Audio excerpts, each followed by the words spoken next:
ইব্রাহিম ইবনে Adham একবার একজন মানুষের পাশ দিয়ে যাইতেছিলেন, যেই লোকটা খুব বেশি টেনশন করতেছে, পেরেশানিতে আছে, অনেক বেশি টেনশন। এমন একজন টেনশনগ্রস্ত মানুষের পাশ দিয়ে ইব্রাহিম ইবনে আদহাম যায়। যাওয়ার পরে বলে, তোমার কি টেনশন, মন কেন খারাপ?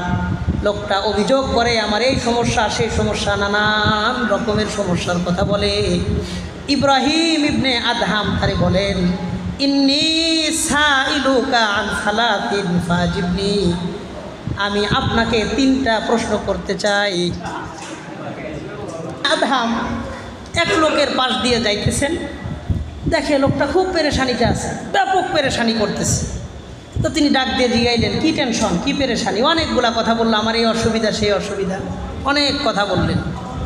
বলার পরে ইব্রাহিম ইবনে আদহাম ওই লোকটারে ডাক দিয়ে বলতেছেন, ইন্নী সাইলুকা আন সালাতিন আজিবনি, আমি আপনাকে 3টা প্রশ্ন করি, আপনি আমার 3টা প্রশ্নের একটু জবাব দেন।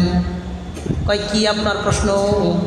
তিনি 1 নম্বর ডাক দিয়ে বললেন, হাল ইয়াজরি ফি হাযাল কাউনি শাইউন লা ইউরিদুহুল্লাহ। 1 নম্বর প্রশ্ন, এই দুনিয়াতে কি এমন কিছু হয় যেটা আল্লাহ তাআলা চান না? বলেন, এই দুনিয়াতে এমন কোনো কিছু কি হয় যেটা আল্লাহ চান না? কথা বলেন, দুনিয়াতে কি এমন কোনো কিছু হয় যেটা আল্লাহ চান না? আল্লাহর চাওয়ার বাইরে এই দুনিয়াতে কোনো কিছু হয়? আবার বলেন, আল্লাহ যেটা চান না এমন কোনো কিছু কি দুনিয়াতে হয়? ইব্রাহিম ইবনে আদহাম এই লোকটার ডাক দিয়ে বললেন, হাল ইয়াজরি ফি হাযাল কাউনি শাইউন লা ইউরিদুহুল্লাহ, দুনিয়াতে আল্লাহর ইচ্ছার বাহিরে কি কোনো কিছু হয়? 2 নম্বর তিনি ডাক দিয়ে বললেন, আয়ানকুসু মিন রিজকিকা শাইউন কদ্দারাহুল্লাহ, তোমার রিজেক আল্লাহ যতটুকু দুনিয়াতে নির্ধারণ করেছেন, তোমার রিজেক থেকে কি সামান্য রিজেক কম হয়ে যাওয়ার সম্ভাবনা আছে কিনা? 3 নম্বর প্রশ্ন করলেন, আয়ানকুসু মিন আজালিকা লাহজাতুন কদ্দারাহুল্লাহ, তোমার হায়াত যেটা আল্লাহ নির্ধারণ করেছেন, ওই হায়াত থেকে সামান্য পরিমাণ সময় কম হয়ে যাওয়ার সম্ভাবনা আছে কিনা?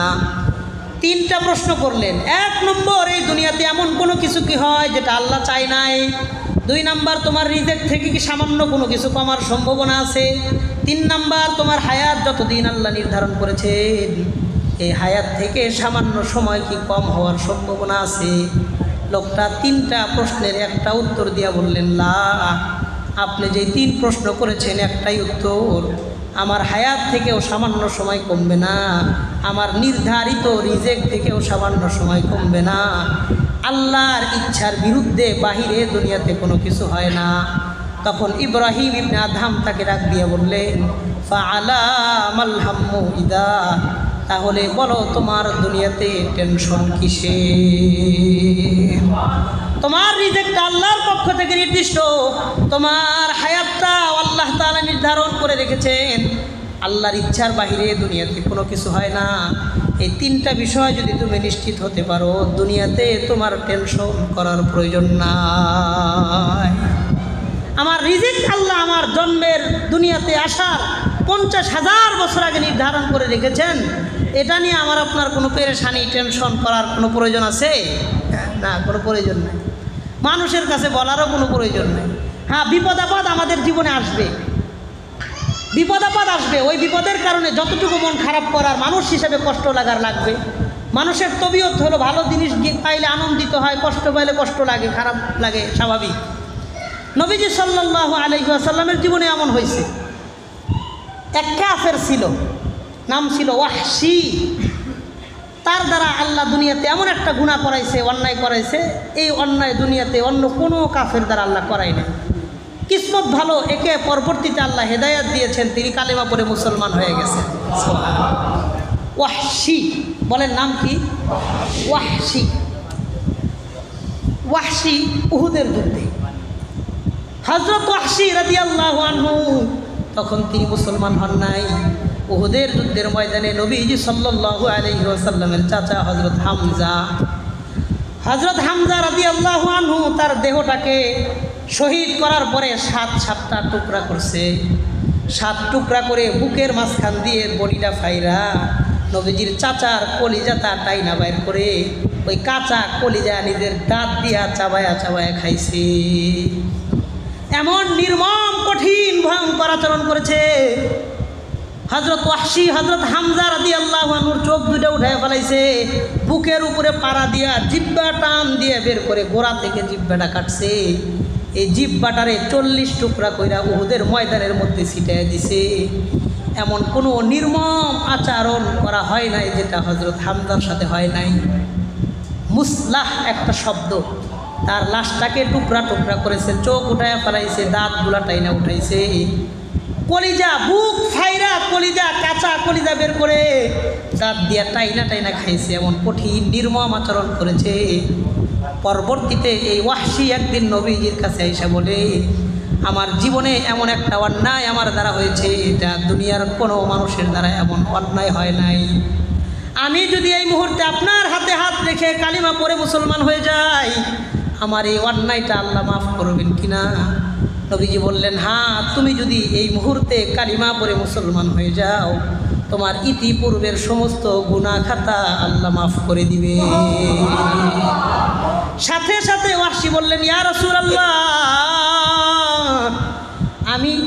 আমি আর একটা সেকেন্ড দেরি করতে চাই না, আপনি হাত দেন, আপনার হাতে হাত রেখে আমি কালিমা পড়ে মুসলমান হয়ে যেতে চাই।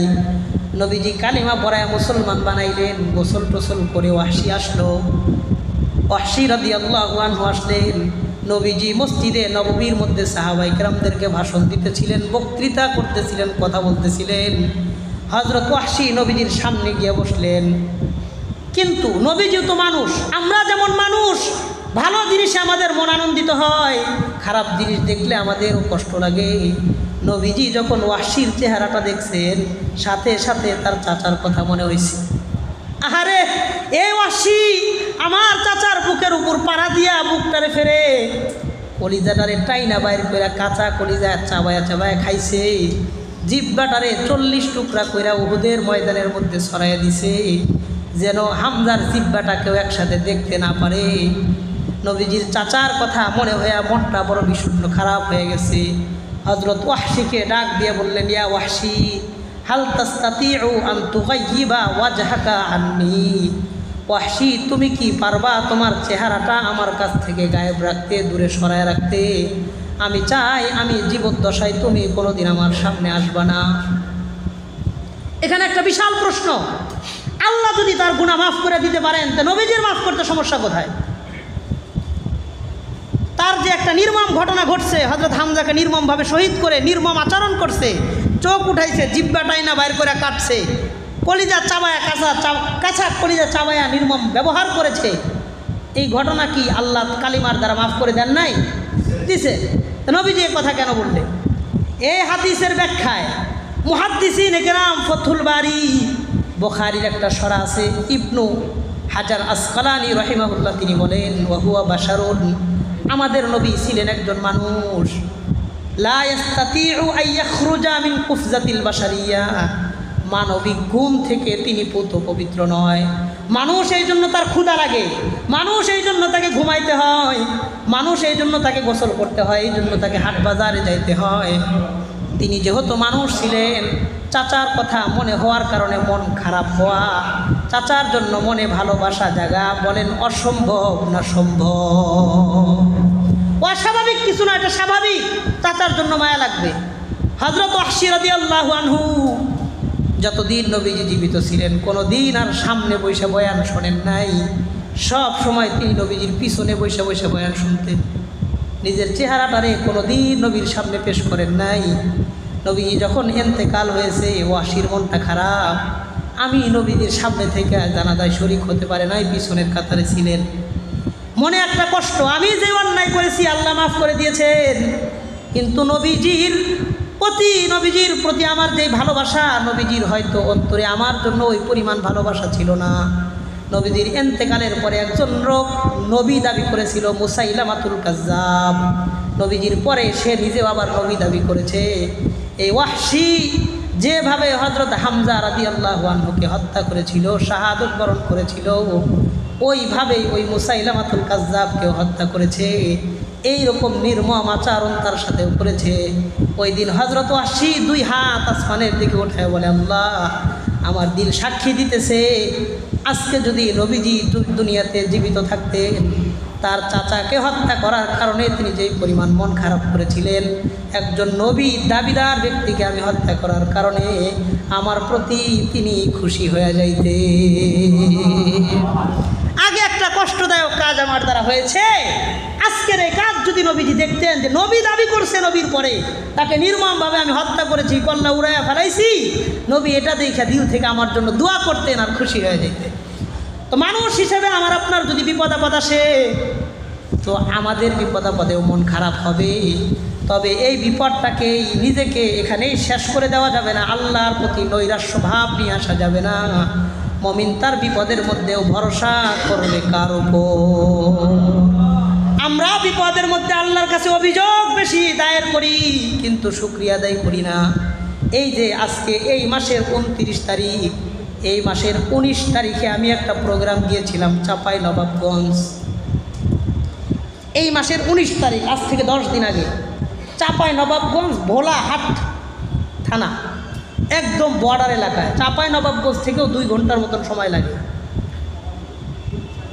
দূরের পথ। এই জন্য আমি আমার ছোট গাড়ি নিয়ে যাই নাই, বড় বিজনেস ক্লাস দেশ ট্রাভেলস আছে একটা, ওইদিকে ভালো গাড়ি, ওটাতে গেছি। আসার সময় গ্রামীণ ট্রাভেলস ভালো একটা গাড়ি, ওইটাতে আসছি।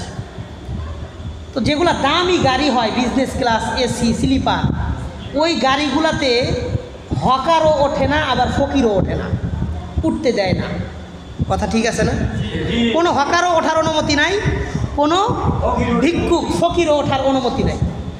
তো জিজ্ঞেসি বয়ান শেষ করছি, ফজরের পরে প্রথম টিপ 7:30 গ্রামীণ ট্রাভেলস চাঁপাইনবাবগঞ্জ থেকে আমি উঠছি। 8টা-9টার দিকে এই গাড়ি আসছে নাটোর বনপাড়া স্ট্যান্ডে। বনপাড়া আপনারা সবাই চেনেন। বনপাড়া স্ট্যান্ডে যখন গাড়িটা দাঁড়াইছে, আমি সিটগুলা ভাঙ্গিয়া মোটামুটি শোয়ার মতো অবস্থা, টুপি খুইলা পকেটে রেখে একটু ঘুমাইছি। সারা রাত ঘুম নাই, ফজর কইরা গাড়িতে উঠা ঘুমাইছি।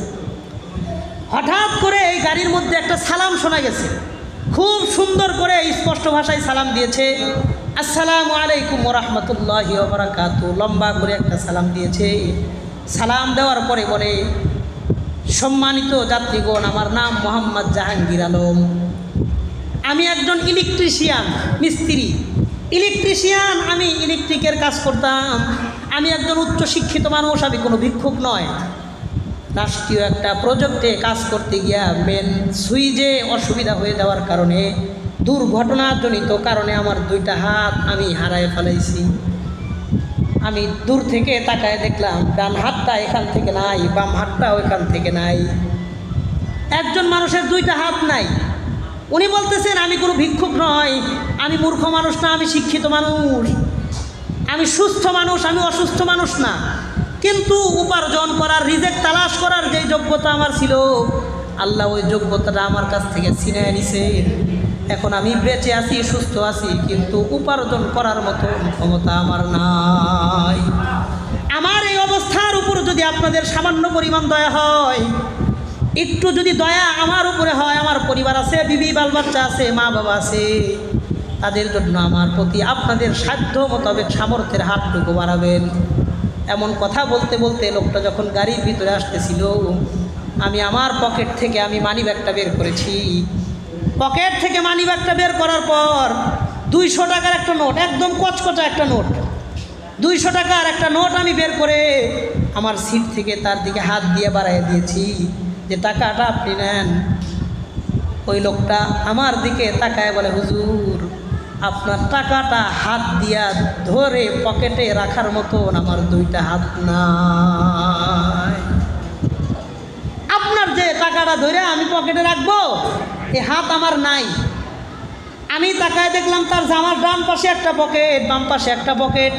এই লোকটা সুন্দর করে জামাটা আমার দিকে আগায় দিয়ে বলতেছে, হুজুর, এই পকেটে টাকাটা দিয়ে দেন, যদি ভাঙতি প্রয়োজন হয় এখান থেকে ভাঙতি নিয়ে নেন। এই ঘটনা দেখার পর আমি আমার জীবনে একটা গুরুত্বপূর্ণ শিক্ষা নিয়েছি। আমাকে আপনাকে আল্লাহ যে 2টা হাত দিয়েছেন, মরণ পর্যন্ত খালি জমিন আর মাটির মধ্যে যদি কপাল লাগায় সেজদা করতে থাকি, এই 2টা হাত যে আল্লাহ সুস্থ রাখছেন, এই 2টা হাতের শুকরিয়ার জন্য কিয়ামত পর্যন্ত সেজদায় পড়ে থাকলেও শুকরিয়া আদায় করে শেষ করা যাবে না। আপনি মরণ পর্যন্ত মতো যদি জমিনে সেজদা দিয়ে থাকেন, কাদা মাটির মধ্যে যদি সেজদায় করে থাকেন, আল্লাহর কসম করে বলি, দুইটা হাত যে আমারে আপনারা আল্লাহ দিয়েছেন, এই দুই হাতের শুকরিয়া কোনো দিন আদায় করে শেষ করা সম্ভব না। কোনো দিন শুকরিয়া আদায় করা সম্ভব না, অসম্ভব, কোনো মানুষের দ্বারা সম্ভব না। এই জন্য আল্লাহ তাআলা মানুষের প্রত্যেকটা অঙ্গ প্রত্যঙ্গই বানাইছেন, প্রত্যেকটা অঙ্গ প্রত্যঙ্গের নির্দিষ্ট নির্দিষ্ট কাজ আছে। হাত বানাইছেন, হাতের কাজ আছে। চোখ বানাইছেন, চোখ দিয়ে দেখার জন্য চোখের কাজ আছে। পা দিয়েছেন, পা দিয়ে হাঁটার জন্য কাজ আছে। মুখ দিয়েছেন, খাওয়ার জন্য কাজ আছে। নাক দিয়েছেন, ঘ্রাণ নেওয়ার জন্য কাজ আছে। হাতের কাজগুলো পায়ে করতে পারে না, পায়ের কাজগুলো হাত দিয়ে করা যায় না। চোখের কাজ মুখে করতে পারে না, মুখের কাজ চোখ দিয়ে হয় না। প্রত্যেকটা অঙ্গ প্রত্যঙ্গের কাজ আছে, কিন্তু মানুষের শরীরের মধ্যে আল্লাহ একটা অঙ্গ দিয়েছেন যার কোনো কাজ নাই, সেটা হলো কপাল। এই কপাল দিয়ে মানুষ দেখতেও পারে না, কপাল দিয়ে হাঁটতে পারে না, কপাল দিয়ে খাইতে পারে না, কিছুই করতে পারে না। মানুষের কপালটা আল্লাহ বানাইছেন শুধুই আল্লাহর কদমে সেজদা দেওয়ার জন্য। এই যে মানুষের একটা কপাল আল্লাহ বানাইছেন, কোনো কাজ নাই, বিশ্বাস করেন, এই কপালের কোনো কাজ নাই, কোনো কাজ নাই। একটাই কাজ, সেটা হলো শুধু আল্লাহর কদমে মানুষ সেজদা দিবে। এই সেজদার জন্য আল্লাহ মানুষের কপাল দিয়েছে। কিন্তু এই কপাল নিয়ে এসে পুরা দুনিয়া ঘুরে বেড়ায়, দুনিয়ার সমস্ত কাজকর্মই করে, কিন্তু আফসোস লাগে মসজিদে যখন হাইয়া আলাস সালাহ, হাইয়া আলাল ফালাহ বলে বলে তাকে ডাক দেওয়া হয়, ওই সময়ও দোকানে বসে বসে সে কাস্টমারের অপেক্ষা করে, মসজিদে গিয়া আল্লাহর শুকরিয়া করে নামাজ আদায় করে না। হাজারো হাজারো দোকানদার আপনাদের এলাঙ্গা বাস স্ট্যান্ডে পাইবেন, মসজিদের একামত শোনে, ইমাম সাহেব নামাজে কেরাত পড়তেছে, ইমাম সাহেবের কেরাতটাও পর্যন্ত কান দিয়ে শোনে, তারপরেও দোকানের শাটার বন্ধ করে মসজিদে গিয়ে নামাজ পড়ে না। এমন মানুষ, এমন ব্যবসায়ী এই এলাকার মধ্যেও আছে না? না, অভাব নাই, অভাব নাই। অথচ আপনি কাস্টমারের জন্য অপেক্ষা করতেছেন, জমিনে বৈশা বৈশা অপেক্ষা করেন।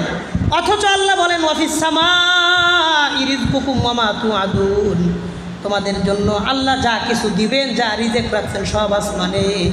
এই জন্য বলেন রিজেকের জন্য আমরা চেষ্টা মেহনত করব, জমিনে না আসমানে? আসমানে চেষ্টা করতে হবে, আসমানের মালিকের কাছে বলতে হবে। জমিনে বৈশা বললে কোনো লাভ নাই, কোনো লাভ নাই। রিজিক আর দুনিয়ার সম্পত্তি মানুষকে আখিরাত থেকে বিমুখ করে দিয়েছে। আমি অনেক মাহফিলে বলি, এই যে দেখেন বিসমিহি তাআলা দারুস সালাম হিফজ মাদ্রাসা, হাফেজ ছাত্রদের পাগড়ি প্রদান উপলক্ষে দোয়া ও ইসলাহি মাহফিল অনেক সুন্দর করে মুফতি সুলাইমান হাবিব ভাই দামাত বারাকাতুহু, মুফতি আরিফ বিন হাবিব ভাই, আরিফ জব্বার কাসেমি, কারি আমির হুসাইন হাশেমি সহ অনেক সুন্দর করে এই পোস্টারটা সাজাইছে। রং দিছে, ঢং দিছে, ডিজাইন দিছে, কালার দিছে, অনেক কিছু দিয়া এই পোস্টারটা সাজাইছে। ঠিক এটা হলো আমার আপনার দুনিয়ার মতন, কিছু না কিছু কইরা আমরাও আমাদের দুনিয়া সাজাইছি, যতটুকুন পারছি সাজাইছি। হোক একটা টিনের ঘর, তাও তো আছে, ল্যাপ, খেতা, তোষক, বালির জগ, গেলাস, ওয়ার্ড্রপ, সোফা, বিছানা, চাদর, কিছু না কিছু তো আমার আপনার বাড়িতেও আছে। ঠিক এরকম করে দুনিয়াটা সাজানোর চেষ্টা করছি, এটা আমাদের দুনিয়া। বলে এটা আমাদের কি? ঠিক এই পাশটা হলো আমার আপনার আখেরাত, কিচ্ছু নাই। বলেন এটা যদি আমার আপনার দুনিয়া হয়, ঠিক এই যে এই পাশ আছে, যে এই পাশ হলো আমার আপনার আখেরাত, কিচ্ছু নাই, কিচ্ছু নাই। আজকের এই অক্টোবরের 29 তারিখ পর্যন্ত আমার আপনার যতদিন বয়স হয়েছে, যতদিন হায়াত হয়েছে, জয় কয় বছর, কয় দিন, কয় মাস হয়েছে, আজকের দিন পর্যন্ত আমি আপনি যা করছি সব দুনিয়ার জন্যই করছি, আখেরাতের জন্য কিচ্ছু করি নাই, কিচ্ছু করি নাই। যদি কিছু কইরাও থাকি, এটা এত সামান্য পরিমাণ কিছু করছি, এটা উল্লেখ করার মতন কিচ্ছু হয় না। কথা কন ঠিক কিনা?